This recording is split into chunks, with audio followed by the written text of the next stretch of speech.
Hi, this is Randy Finney with the Right Side of the Chart, and this is an early session update for Monday, November 1st, 2024. It's 10 o'clock on the button as I start this video. What I'm going to do is focus mainly on the equity markets. I'll just breeze over a couple of the other things that I've highlighted recently. Start out with that GDX. Bounced right on cue as expected. Remember, we fell down off this bearish rising wedge, sell signal there. It's been a nice drop, but to support. So one last hurrah, maybe. We'll see. Either way, just to reiterate, if and when we break this trend line, which again, as I talked about yesterday, this has been the pattern. Keep going back, correcting back to it, trade off these divergent highs. But that will, if and when broken, and again, based on the fact these divergences grow bigger and bigger and bigger, you can see it all the way out on the daily chart. I do think it's likely to go sooner or later once this bounce runs its course. Where does this bounce run its course? Hard to say. You know, the other bounces have taken it to new highs each time. So that's one thing to look for, see if it gets truncated, which I suspect it will. This wedge is getting long in the tooth, or the uptrend line is. And again, let's not go any more into this. I did a comprehensive video covering gold, silver, and GDX yesterday and all the individual miners. But a lot of them, like Newmont, I mean, solid support, but yet others just starting to break down. So you could take a paired trade there, right there, long Newmont, and short some of the more bearish ones too. But again, the odds on the shorts are going to go greatly in your favor if and when that trend line goes. And if anything else, the one thing you don't do, for example, yesterday, you have one of two things. Either do nothing as far as if you're waiting to short the miner, sit tight on your hands, waiting for the trend line to break, or you cover your shorts and or go long, which was the only trade to be made yesterday on the drop to support. So that's your update there. Let me just go to stocks, and then I want to just really get to the equity markets. It's really kind of that do or die time, at least for the very near term for the bearish case. If it's going to happen, like I said, a lot of things are lined up for it to happen soon, like now.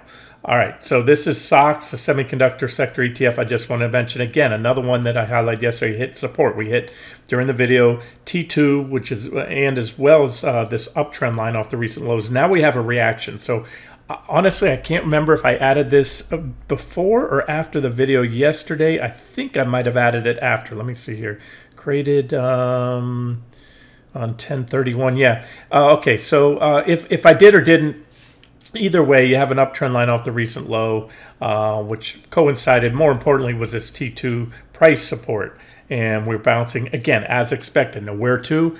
Well, the way these targets work, they're at price support. Support once broken becomes resistance. So about any bounce back up to T1 would be an objective short. Just above that, you have a gap right there.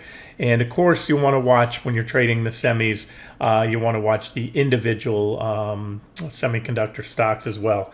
But again, longer term, nothing's changed. I have some pretty aggressive longer term targets for stocks.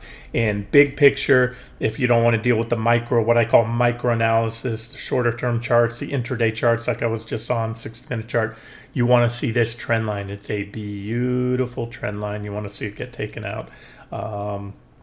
God, I think I just sounded like Trump with that beautiful. I didn't mean to. I can't stand that. Anyway, there's a break of that level, a solid break below there. Will take us down to T3, and you're already below or testing right now. We're on that 200-day exponential moving average, so we have a confluence of support. Again, this was covered yesterday. 216.34, the uptrend line, the 200-day moving averages. We're below the simple, right on the exponential. So boom. Again, I'm doing this video. Comments were non-existent yesterday. I don't know, maybe everyone was out trick-or-treating all day. Or you're just kind of tired of this market. It keeps, setting up. And again, we have these setups. We're just right there. We need that bump. We need semis to break down. We need a couple more of the market-leading fangs, which I'm going to segue into right now. So QQQ, to reiterate, I don't know. See, here's another trend line drift. That's weird. Let me see something here. Why is, drifting? That trend line just moves itself sometimes. There it is right there. This is the key uptrend line. I've been waiting for a sell signal and a break below the lows, and I wanted all the big fangs out of the way, at least the last of the two. Again, NVIDIA's wake, they come a month from now, but we have collectively the bulk of all the whatever, 6 of the Mag 7 have reported, and you can call Broadcom Mag 8 if you want. But boom, boom, boom, boom, just a super well-defined trend line. A clear sell signal, again, has to be taken with a grain of salt. It occurred right in the middle, even just before Apple and Amazon reported. But again, you can take it with a grain of salt, but it is what it is until it isn't. What I mean by that, I'm not trying to speak in riddles. It's not a yogiism. It is a breakdown. It is clear, unmistakable red candle. And we also fell to support. I told you yesterday I want to see this 485-ish bottom of my market top range, which is also price support. Again, it was created in advance before we even got to that level. The Nasdaq 100 QQQ had never even traded that high, but that was the level back here, and it's since set up to prove to be a pretty significant support level. So that needs to go. If it goes, the odds, the real-time odds, just like you watch these betting, the polls for the election coming up, and then Trump's ahead, and then Kamala surges, and it's back forth. That's how this is. Or if you sports better, you see the odds change, as conditions change leading up to or even during a game or an event, based on all the variables. So to me, the odds are going to increase sharply if that level's clearly taken out, especially on a solid daily close, all the better on a weekly close. Then the 200-day moving averages. We've already checked my first and second targets, so of course when they're taken out too, that's going to increase the odds then of these deeper targets. But right now it's anybody's game. We could see this could prove to be what we call a whipsaw, because it was just surrounding around peak earnings week. But as of now, it's a breakdown. So let me just tell you what you can do objectively. You can sit here all day long and try to second guess, predict whether it's going to stick or fail. It's a good time to maybe just stick to the charts. Any back test of the trend line would be objective. There's a gap right here as well. Any move to the gap, when you have a gap, first the bottom of the gap is resistance, then the gap once entered is likely to be backfilled, and the top of the gap is resistance. So it's a small box, guys. It's right there. So any move up here, you'd have plenty of resistance. The gap itself, the bottom and or the top, the trend line right there, and then above that you have the recent highs. Anything much above that, if you take out the recent highs, you're going to have probably taken out the trend. If you do it soon, you will have taken out the trend line. So I just want to point that out. As of now, that hasn't happened.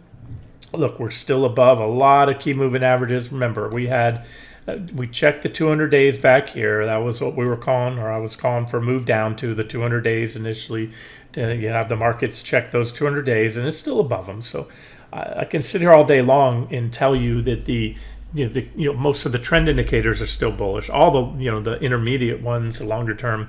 But like I said, you can sit here all day long, make a bullish bearish case. I'm telling you, levels to watch and act on.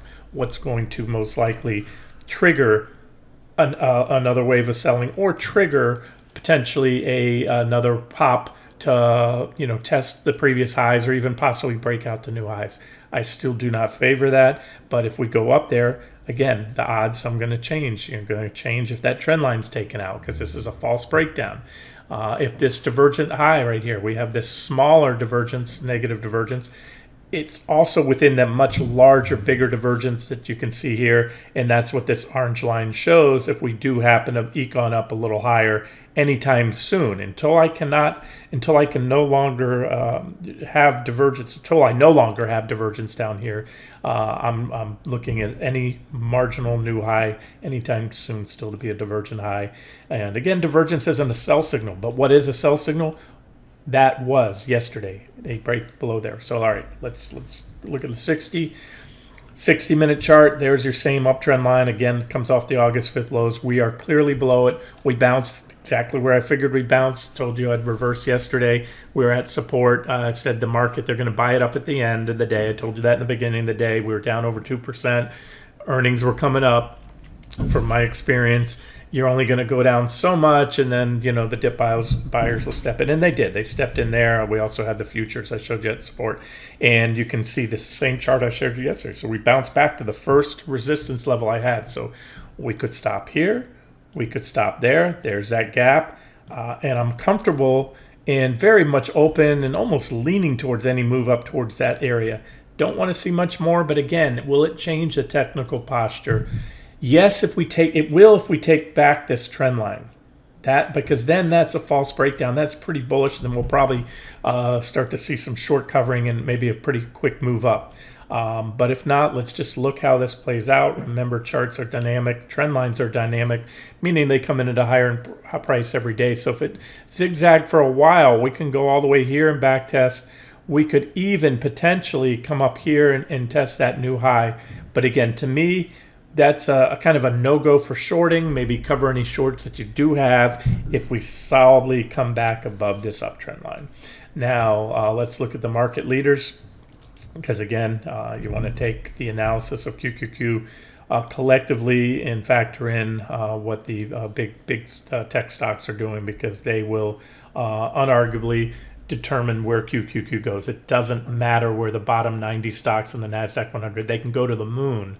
If the top 10 go down, that's where the Nasdaq 100 is going. It's simple mathematics, guys. They have a huge overweighting due to their because it's a market cap weighted index, and Apple's a $3 trillion company, and the lowest company in the Nasdaq 100, GRAL, is 422.9 million. All right, so that's a huge difference according to my what I have over here. That's how I see that, right? I gotta go a little farther. You can just see it here. 400. Is that it? What's that? Yeah, 422.9 million. All right, back to the charts. I'm just trying to show you that this grail could go again to the moon, and it wouldn't move the needle on the Nasdaq 100 due to its just the low weighting. I mean, it'd be a great trade if you're in it. All right, back to the rest of them. So Apple, clearly you don't have to squint. We broke down the day before earnings. We built on that breakdown yesterday. But again, it was, take it with a grain of salt. But as I said, a breakdown is a breakdown. That was the trade setup. You could have took it. You could have taken a little bit, a full position, up to you. The trade setup that I posted in advance was a sell signal coming to break below that trend line. We hit it yesterday. And so far, we're hair below it. For all intents and purposes, we're still on T1, right? Actually, we're above it now. We hit it. Again, the reason I list multiple targets is the odds for reaction upon the initial tag, each one are likely, and that's what's happened. We're at 225 right now, a little bit above there, so a little bit of bounce. Again, as expected. Where to now? Well, you wouldn't want to see if you're going to ride it. If you didn't book profits yesterday, you won't probably want to ride that out, because that's going to take you back underwater. Any back tests, because we're not going to back test it. We could today, but I doubt it. You have to look at, again, as time goes on each day, the trend line gets further and further away. So how you trade, it's up to you. So again, will I be highlighting it if we back test it 2 weeks from now? Yes, I will highlight it. Will I highlight it if we break above there, that there's still divergence? Yes, but that's going to be a pretty powerful buy signal for Apple, and pretty bullish for the market if Apple can regain that trend line. Why? Because this is a false breakdown, aka bear trap, whipsaw, whatever you want to call it, right? So as of now, that hasn't happened. What has happened, what I can tell you definitively, not subjectively, definitively, is Apple broke down below a well-defined uptrend line, triggered a sell signal, hit the first target, so far is bouncing off that first target as expected. And I wouldn't, if I didn't think these targets had a good chance of being hit, I would cancel. I would tell you I'm pulling the trade. That's what I do a lot. When I have trades, sometimes I close them out early and say, you know what, I'm revising this to T1 as a final target, booking full profits, reversing along. So not thinking that's going to happen. Now, it could. Later today, I may change my tune if this market just explodes. But so far, like I said, they're just buying Apple mechanically, as they do at the first support level. It's the first correction in a while, post-earnings. And so I will be very, very interested to see how today closes. I wish there were more days in the week left for trading, because then we go into the weekend. So we probably won't have, my guess is we probably won't have very clear visibility until next week if this breakdown is going to stick. But I can tell you, as of now, there is a sell signal on Apple, and that's it. So you can look objectively to add to a short position or re-enter if you book profits, or if you didn't take it because of earnings, and I get that. You can then enter on bounces back to resistance. You probably have to go down to the 60-minute chart to look at that. And there's your levels right there. The next really nice resistance right there, 227.34. This is my 60-minute chart. I haven't touched these lines. You can see that lines, I created that back on October 1st, a month ago. That's what we hit and bounced off so far.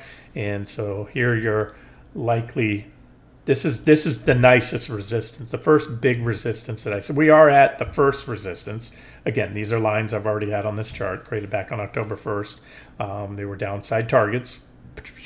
Those first couple ones were minor, and that's why this is only a 60-minute chart. That's why in the daily we hit the first target. That was more significant. And so these are all potential stopping points, but that's a really nice one. So if you missed the breakdown on Apple, any pushback to, and you don't want to wait to 227.34 because all eyes are going to be on that level. You probably want to start shorting around closer to 227, maybe even shyer. Heck, you could short right now. We broke down yesterday. There's a sell signal on Apple. You can short now. I'm just saying, if you want to try to thread the needle, get a little more favorable entry, that would be your level. It may not happen. I'll show you why in a second here when we get to NQ futures. A little potential downtrend line may start to form. We don't have a lot of reactions, and that would also be another level there. So you can see all the potential turning points, and this is what to watch for, guys. Maybe Apple does this, and then so be it. And then I'll just wait for the next setup. As of now, if we do this, and you can see the levels, this is the next nice support on the 60-minute chart. That's going to be bearish. But let me get to the rest of them real quick. Then I want to get to NQ futures and show you something there. NVIDIA still rolling off that big divergent high, basically a double top. Nothing big until that purple trend line goes, and then that is a get out of Dodge sell signal for the market for NVIDIA. That's what it looks like on the 60-minute chart. So again, just kind of stalling out here like everything else. Microsoft. I know this is a busy chart, but again, covered it yesterday, covered it quite a bit lately. This is a very significant and well-defined uptrend line, somewhat well-defined. It's not a 10 on a scale 1 to 10, but there's enough reactions coming off that low from the beginning of the year, late 2022, early 2023, several reactions since. And so I'm going to zoom in nice and tight for you. And again, this one also reported, and they broke down after reporting on Wednesday. So this one, that is the result of the earnings, post-earnings breakdown. So you can't call that a whipsaw because it happened after. I mean, look, you can't call Apple a whipsaw. It may be in the future if it does prove to be a whipsaw, but again, it was a breakdown, and it's still well below the trend line. So that's the thing. These breakdowns are right now, as I do this video at this moment, not at risk of failing. They could by the end of the day if this market explodes higher. But as of now, there's your sell signal on Apple. Hit that first support level. Dancing, hugging the 200-day moving averages. Look at that. It's just done it's really, holding those 200 days in a strong trend. Typically, when you come and visit them, it's off to the races. Once you check them, remember, for back here, I was calling the market down in these big stocks because they hadn't tested their 200. They just, even in a good bull trend, you got to check them every now and then. It's kind of like recharge your batteries. You can't get too far away from them. I mean, one of the indicators I use on my charts is what percentage of stock is trading above its 200-day moving averages. And you come down and every now and then, this might be the exponential might line up better, but you can see Microsoft's been testing, and when it comes down from high levels, it does that for a while, it kind of flirts through them, but then once it gives way, then you're in a bear trend. So we're going to watch that. We're going to watch it for Microsoft. We're going to watch it for QQQ. Everything else, here you can see QQQ. There's what it looks like. So there was that last time I called them down, and that's what we hit. And that's where we covered in all our shorts and went long when the Qs hit the 200-day moving averages on August 5th. So we're watching that level again. Look, perfect tag right there. And again, bear trend when you're below them, bull trend when you're above them. So those are the big levels, kind of lights out, that increase the odds sharply that my much deeper targets will be hit if and when that happens. So we're going to first things first. Just to get there is going to take a little bit.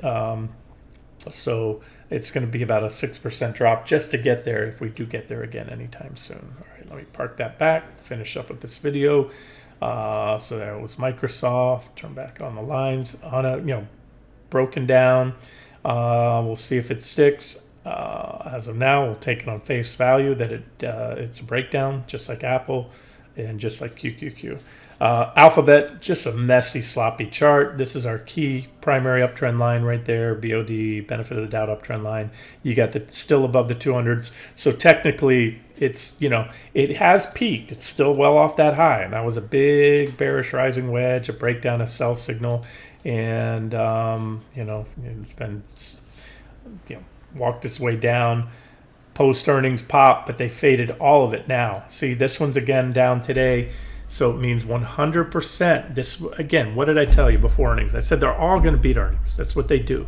When you're a $3 trillion company, $3 trillion, that number is staggering. You have the power and the ability, and they do. They manage earnings. They always, blow it away, best quarter ever, blah, blah, blah. And, the market bought it. But then, see, the thing about stock, it's supply and demand, and what happened is there was an initial surge, and 100% of that's been faded. Now again, is that bearish? I mean, if you want to play play by play calls, minute by minute, yeah, it's bearish the fact they faded all that pop, but we're back to where we started. Again, this is kind of a sloppy-ish chart. To me, what I want to see, I mean, that's a start. It meshes with the market breaking down, but really this stock needs to take out the 200 days and then that trend line before I can say with the highest degree of confidence that we're going to go on and hit the much deeper downside targets I have for this and QQQ. So that one's comfortably above the trend line right now in the 200 days, and so we'll watch it. But you can see here's a line. This is a line I've had here in advance before earnings. It was created back on the beginning of October. It was a support here. We chopped through it a couple times. Resistance. They popped it on earnings. That's a breakout above a pretty well-defined resistance level.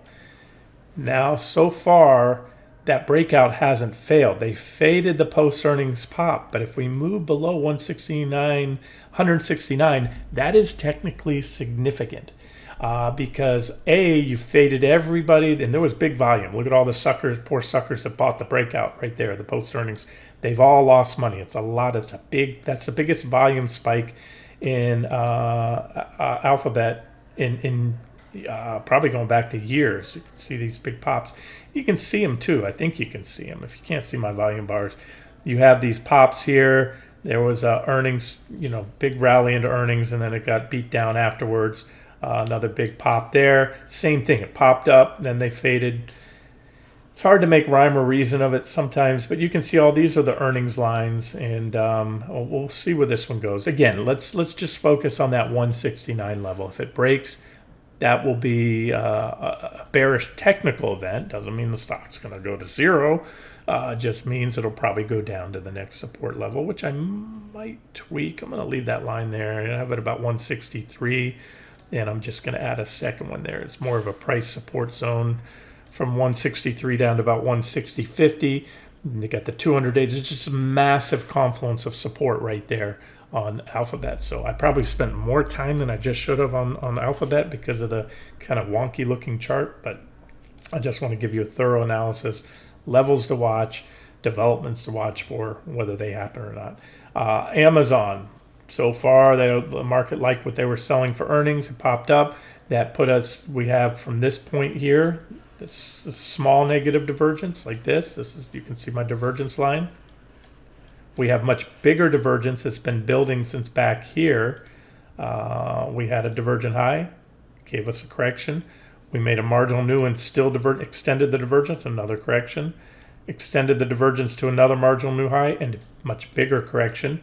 That is the previous high. So any equal or marginal, and that's the operative word, marginal, slight new high, will anytime soon still be a divergent high. So again, if we have a rally in the next week or two, it'll change my very near-term outlook, and it'll only change my intermediate term outlook and longer term, more so the intermediate term, if a lot of the trend lines, a lot of the sell signals that we just had this week are undone. That will, again, I won't want to be shorting if I see that happen, and might even go in long and game what may be that thrust up to a marginal new high. But again, that long-term outlook to me only changes when all these divergences are taken out, overbought conditions and everything else, the technical posture. Meta, right on the line. Meta's, you can't knock this. It's post-earnings sell-off, a little bit of a drop. But you can't knock a stock that's just off all-time highs, but just a really, really nice trend line. And again, so the point I'm doing this video, we are at a very potentially critical technical juncture. There's a lot in the charts right now, more than I've seen in a while, that if we can just get, and look at this right there, that level 540.23, so we'll call it 540, big level, because if we break that, we have broken the trend line, and that comes after a big divergent high. We've broken the trend line. Then you have the 200 days just below. So that's what you want to watch for. And I believe I've already had an alert set. I'll set it again. I'll probably have 5 of the same alerts go off, or it'll maybe just duplicate it. And then the 200-day moving averages, and then that level right there. So that's it. So what's the trade on Meta right now? The only trade to be made right now is to go long. I think you're picking up nickels in front of a steamroller. I'm not going long, but I'm waiting for that break of that trend line and waiting for a break of that level. Not that I'm going to trade Meta per se. You can just use NQ increase. So what I see, again, to me, it's just little check boxes. You have the Mag 7 or Mag 8, whatever you want to call it. So you have 8 boxes. And you got a couple checks now. Apple, sell signal. Nvidia, not a sell signal, it needs to break the trend line, so we don't have a checkbox there. Microsoft, yes, that one broke down. I'm looking at all the names. Alphabet, not yet. Here's Meta, not yet. And then Tesla, yes, rejected. I like it rejected off that. I'll get to it in a second. And then Broadcom, I'll get to in a second. So you see, if I start to get 4 and then 5 check marks here on those, solid sell signals, then that is what most listen to my voice want, not the active trading stuff I do. I remember I was short yesterday, going into the day, covered my shorts at the low, expecting a rally into the close because of that. And I did, before the close, I reversed back short, but to a small position because I wanted to see what happens. And we need to take out the next levels. I'm going to show you what I want to see on the futures here in 1 second. And then I'm holding off for right now, looking to either add back on those bounces back to resistance I showed you, or breaks of support. So there's Meta right there. There's the uptrend line, and that needs to go, especially on a solid daily close. Right, and then 540.23, and you've got a big fat check mark from Meta. Tesla, again, nice rejection off the that purple primary, what's now the primary downtrend line, and all the better. Last time around, we had a different trend line. Even this purple trend line, the last couple rejections, what we didn't have, we had one there, we had one there, but what was lacking, and we have now, is even better divergent high. That's this line here. You made a higher high with clear negative divergence on the indicators. You have what could be a potential buying climax there, and you have a false breakout. We punched that trend line. You can see the purple trend line and failed, so that one is a check mark for me. And the next check mark comes when we break this uptrend line right here off the lows. Broadcom coming off a divergent high. Remember, divergence is not a sell signal. What would be, we have first support right here. It's a good support level. I'm adding it right now. Decent. You had a reaction high there, reaction low there, especially the previous reaction low. Got rejected there. There's a big old gap right there, a massive gap there. So the top of a gap right there, a gap right there. It's a good level, 167. When that breaks, that's bearish. Going to bring us down probably to the trend line, and then you have a much more powerful, very powerful sell signal if and when that primary uptrend line off the October 22 low goes. So there it is, guys. There's the Mag 8, the good, the bad, the ugly, what we need to see happen to increase the odds of a much bigger drop. Those will be, again, powerful longer term sell signals that, in my opinion, will substantially increase the odds that my more aggressive longer term swing targets will be hit.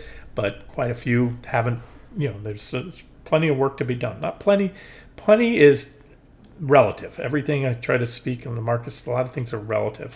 In price right now, I'm just measuring for you, for example, on Broadcom, that trend line is about below current levels. Remember that it comes in current levels, it's 9.5% below, but we're not going to go down there today. So let's say sometime next week, then you're talking about 7%, right? 7% just to get there. So, but relatively, again, it's relative to the move. If we get a quick reversal, this stock can drop 7%, no problem. That right there, 1, 2, 3, 4, 5 days was a 15% drop. So we could get there relatively quickly. We could get there and I've seen it drop 7% in a single day. Right now, volatility in this particular stock is relatively low, which reminds me I should probably get to the VIX. But again, the technical posture, I look at this chart and I put a high probability, this trend line, and look at those beautiful 200 days that come in with it. 200-day moving averages, which we bounced off here, and then I highlighted that for you back then. Both those times at the 200, that was a objective long entry. We probably bounced. We hit the 200 days. We called this one down from up here, and so massive support right there. Massive price support. I have a big, very good support zone. I have the purple trend line, the 200 days.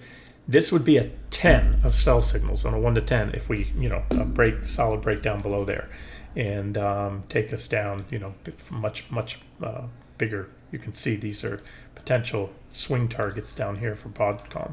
What would that mean for this stock? Which again, is if you want to call it, I called them the Mag 8 yesterday because it's up there. It's actually as big as Tesla right now. They're both exactly. Look at this, 800. You probably can't see, but I'll read it out for you. 822.8 billion, or it just ticked.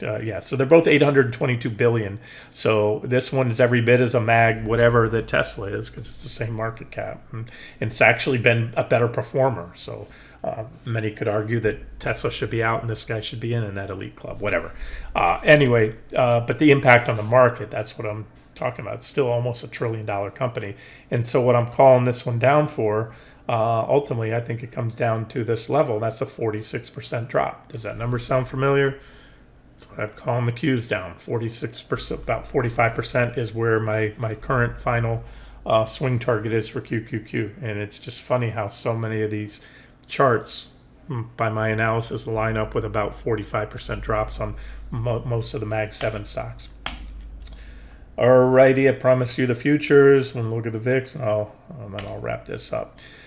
We had, but they foiled it, a potential bear flag. So I'm going to take it away. A bear flag. When I say potential, any chart pattern untriggered is potential.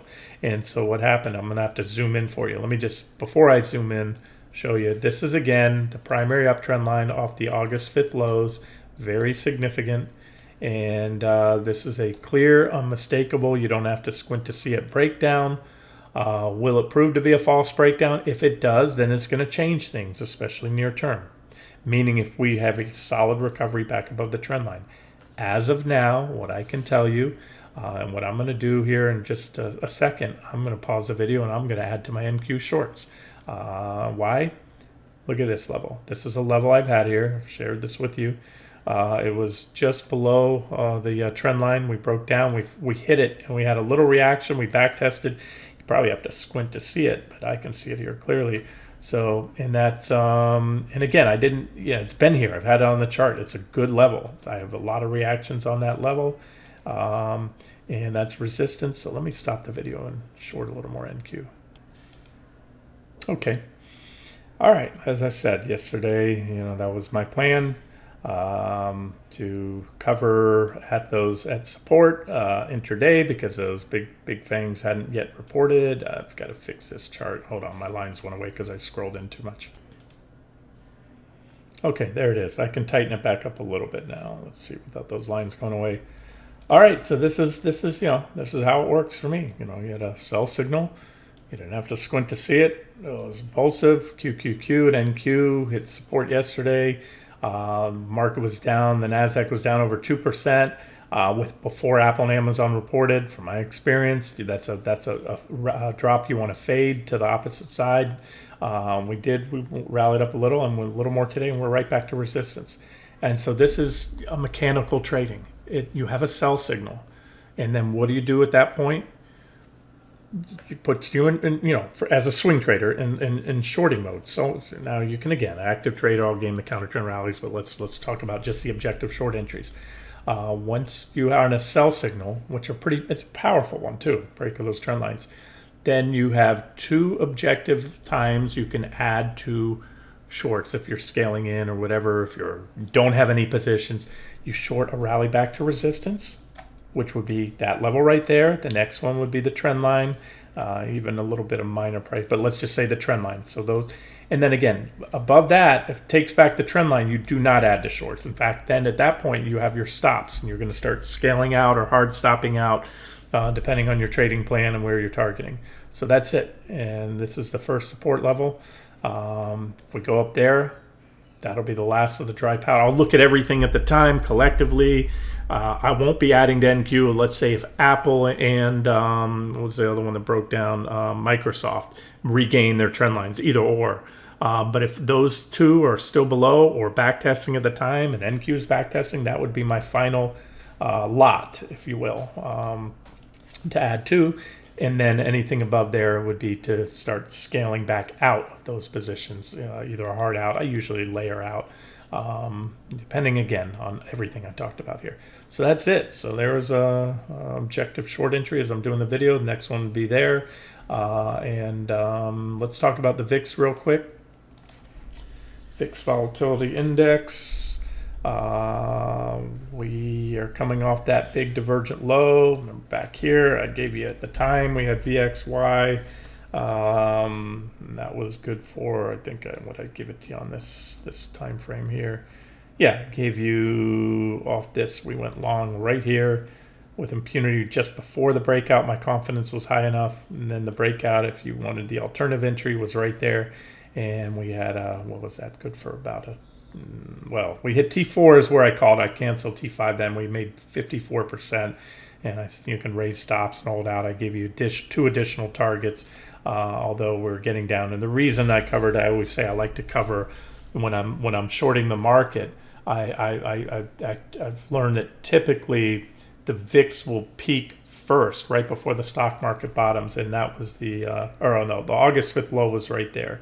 But again, the RR was not there. So either way, we went on to hit perfectly my fifth target. I'm sorry. In this, I laid out for you back here as a new trade, which is still active. And so here's what I wanted to cover. I'm going to add another trend line right now. This is VIXY. It doesn't mirror the VIX exactly. Nothing does. You can't trade the VIX. I'll get back to the VIX in a second. I always say this spot VIX it's an index. It has its own methodology to calculate, but you can only trade derivatives on it, and that'd be the futures that track it. You have the near month, different month futures that are going to be priced differently because each one's farther out from the next. Options on those futures, or these ETNs that then roll the futures, and they have expenses, fees. However, I know a lot of you don't trade futures, so I'm going to show you this as an idea. Look at this. This is what we call an ascending triangle pattern. They're inherently bullish. A break above that level, it's about 1438, would be a breakout, and a buy signal, and that would take us up. This is the first target I gave you. When did I give you this? Back on 8/14? Yeah, August 14th. That would have been right about at that candle right here. So right now, and we went up quickly to that level. That was a first resistance. It's the first target. So we're already up on it. We're down a little bit off that high, but it's been about 27%. So again, a breakout of this level will spike us up there. And basically, in my opinion, has the potential to be a lot more. Again, why? Okay, what's going to cause the VIX to go up? Most likely the market going down. What did I just cover with you? We're just off some support levels we hit yesterday. So if the VIX does pop up here and gets to T1, again, this is how my brain's wired. Now it thinks then it's probably going to be because we've taken out that support level right there, which was yesterday's lows on QQQ, and we're going lower, which means then things like Apple, which just hit support, my first target yesterday. Remember, it was in after hours. I showed you we could have covered there, and again today it opened there. Then those levels are going to go, right? So therefore, the VIX, I wouldn't be looking at the shallow targets on the VIX. I'd be looking at the bigger targets. And let me go back to the spot VIX for you. So this is a spot VIX, VIXY. I dragged this. It's been off. There it is. Fix that. This is my weekly chart of the VIX. And you can see these are things I've covered many times. Back in the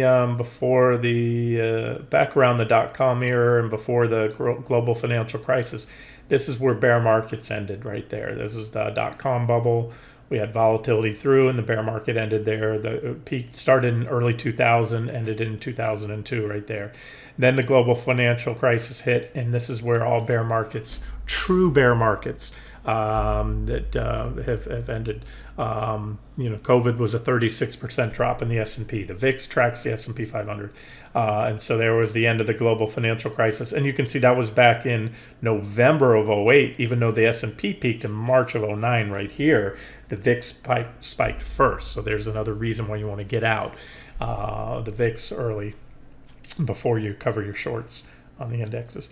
And then there was COVID. And then, as I mentioned, back in 2024, we never got to that level. This is just where corrections end, not bear markets. So anywho, there's plenty of meat on the bone, I think, for VIX. And again, the technical posture is constructive. Just like the markets have those divergent highs, and I know some people get tired of hearing about divergent highs, and I always say they're not sell signals, but each one, just like in the stock market, each divergent high is played out for a correction. But the divergence in the stock market, just like the divergence in the VIX, it's opposite. The VIX is positive or bullish divergence. Because remember, the VIX goes up when the stock market goes down. And so these divergences, they've all played out for very profitable double-digit trades, some triple-digit trades. But the divergence keeps getting bigger and bigger, and was still in place off this low. And, we had that initial spike, and so far the VIX has been moving up. And again, you can see it here on the daily chart, just like I showed you on the VIXY, that ETN. We have a pretty decent resistance level. I've had this line here for a while, 2254. I created that back in 2022. And I'm going to pull it up right now, and I'm going to alter it because what I did is I'm coming in to capture this, and this. So that kind of aligns with what I just showed you on VIXY. And that I drew out that ascending triangle pattern. You can even draw it here on the daily. So if we pop that, good. Otherwise, guys, resistance is resistance until unless taken out. So if the VIX falls from here, it's going to be because the stock market rallies. So that's it. A long-winded video, but again, what I wanted to show you is so many things are at key levels. It's right now a critical juncture. The bulls can take it and run here, and they can foil the breakdowns that just happened, and then probably going to take the market to new highs. Or the bears can build on that, pull a few more other key stocks down, trigger some sell signals, hold the sell signals on Apple, QQQ, Microsoft, and some others. And then this is going to happen. So I guess the takeaway would, other than watch those levels, react, and then stay flexible, stay nimble. If we get the a couple more sell signals and then the market reverses and undoes them, recognize that that's a failed breakdown and that's bearish. I mean, that's going to be bullish. However, if more and more of the market leaders break down and QQQ takes out pretty much yesterday's lows, will probably do the trick. You want to keep it very simple. I think that will do the trick, a break of yesterday's lows in QQQ. All right, guys, I'm going to wrap it up here, get the video out to you. This has been Randy Finney with Right Side of the Chart. Have a great day.